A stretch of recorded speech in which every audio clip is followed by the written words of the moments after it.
جن قابو کرنے کے لیے چلا کرنا جائز ہے؟ یہ آپ نے سوال کچھ بھیجا ہے۔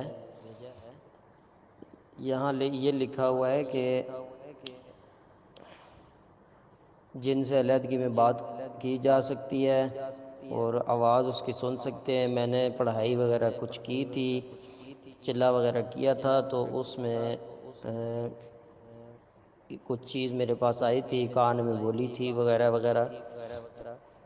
بات یہ ہے کہ بہت برا پھنس جانا ہے آپ نے، ایسا پھنسنا ہے نا کہ چھڑا نہیں سکے گا پھر کوئی، کیونکہ اللہ فرماتا ہے قرآن میں جو نبی کی مخالفت کرتے ہیں، اللہ رسول کی مخالفت کرتے ہیں، ان کو ڈر جانا چاہیے کسی عذاب میں یا کسی فتنے میں مبتلا کر دیے جائیں۔ مروڑے مراڑے ہوئے آتے ہیں ہمارے پاس لوگ، او جی یہ پڑھائی کی تھی اتنے لاکھ بار، اتنے ہزار بار، تو یہ ہو گیا۔ بھائی کس نے تمہیں اجازت دی ہے یہ پڑھنے کی؟ لاکھوں کی پڑھائی تو ہے ہی نہیں اسلام کے اندر، ہے جی۔ یہ ساری چیزیں جو ہے نا اسلام کے اندر اس طرح کی، دیکھیں میری ایک بات یاد رکھیں، قرآن اور حدیث کے اندر جتنی چیزیں آ گئی ہیں بس وہی انسان کے لیے صحیح ہیں، فائدہ مند ہیں۔ اللہ قرآن میں فرماتا ہے نا، لا تقدموا بین یدی اللہ ورسولہ واتقوا اللہ، اللہ اور اس کے رسول سے آگے مت بڑھو، اللہ سے ڈر جاؤ۔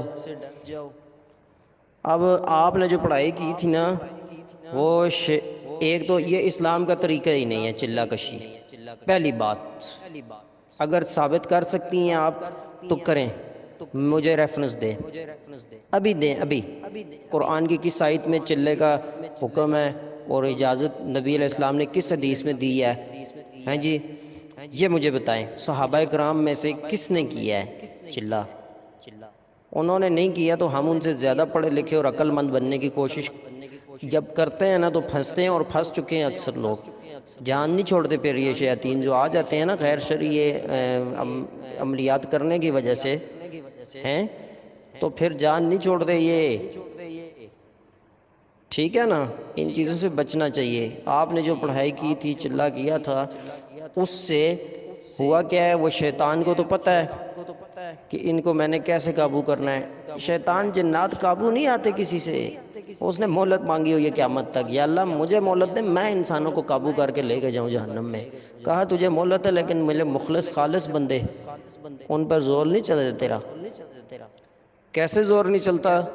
خالص قرآن حدیث پر جو رہتا ہے اس پر زور نہیں چلا سکتے، کیونکہ اس سے ہٹتا ہی نہیں، وہ ریفرنس کے بغیر بات ہی نہیں کرتا، نہ عمل کو کرتا ہے وہ انسان، تو شیطان جنات کا زور نہیں چلتا اس پہ۔ زور ہمیشہ انہی پر چلتا ہے جو اللہ کے ساتھ شرک کرتے ہیں۔ شرک کیا ہے؟ قرآن حدیث میں اور چیزوں کو بھی شریک کر کے منمانی چیزوں کو جو ہے نا دین کا درجہ دے کر اس کو عمل شروع کر دینا۔ جو چیز آپ کے پاس آئی تھی وہ شیطان تھا، اس نے کیا، ایک تو آپ نے بتایا میں غیر شادی شدہ ہوں، ٹھیک ہے، شادی شدہ بھی ہو نا تو وہ بھی اس کا بھی رگڑا نکلتا ہے۔ غیر شادی شدہ کے لیے زیادہ خطرناک ہوتا ہے، کیونکہ وہ سنگل ہوتا ہے اور خالی گھر دیکھ کر شیاطین ادھر ڈیرے ڈالنے ان کے لیے آسان ہوتے ہیں، ٹھیک ہے؟ تو یہ چیزیں ٹھیک نہیں ہیں۔ وہ آ تو گیا تھا آپ کے پاس، اب کرنا کیا تھا اس نے؟ کچھ چیزیں ماننی تھی، کچھ منوانی تھی آپ سے، اور وہ منوانی تھی نا آپ سے چیزیں کہ آپ تصور نہیں کر سکتی۔ غیر شرعی چیزیں آپ سے کروانی تھی اس نے، کفر، شرک، بدعات، خرافات، ہیں جی، جائز ناجائز کو ایک، حلال حرام کو یعنی پرواہ نہ، یہ آرڈر کرنے تھے اس نے۔ اگر اس کے آرڈرز آپ مان لیتے تو دنیا بھی تباہ، ایمان بھی تباہ، دولت بھی تباہ، آخرت بھی تباہ، سب کچھ تباہ، زندگی بھی تباہ، اور شادی بھی آپ کی بس ختم، وہ پکڑ لیتا آپ کو، ٹھیک ہے؟ میاں بیوی والے تعلق قائم کر لیتے ہیں شیاطین، یہ میں صاف بتا رہا ہوں۔ اللہ حق بیان کرنے سے نہیں شرماتا، تو یہ میں آپ کو صاف بتا رہا ہوں، ایسے کیس آتے ہیں ہمارے پاس، آپ کو نصیحت کر رہا ہوں، ٹھیک ہے؟ عاملوں کے پھر چکر لگاتے رہیں، جان نہیں چھوٹتی بلکہ بڑھتا ہی ہے بندہ۔ ان مسائل میں. کیوں؟ قرآن و حدیث کے اس کی نافرمانی کی، اللہ رسول سے زیادہ عقل مند بننے کی کوشش کی. ٹھیک ہے، تو پھر کیا ہے اس کا رزلٹ؟ دنیا میں بھی آخرت میں بھی ذلت. تو اس سے بچیں آپ.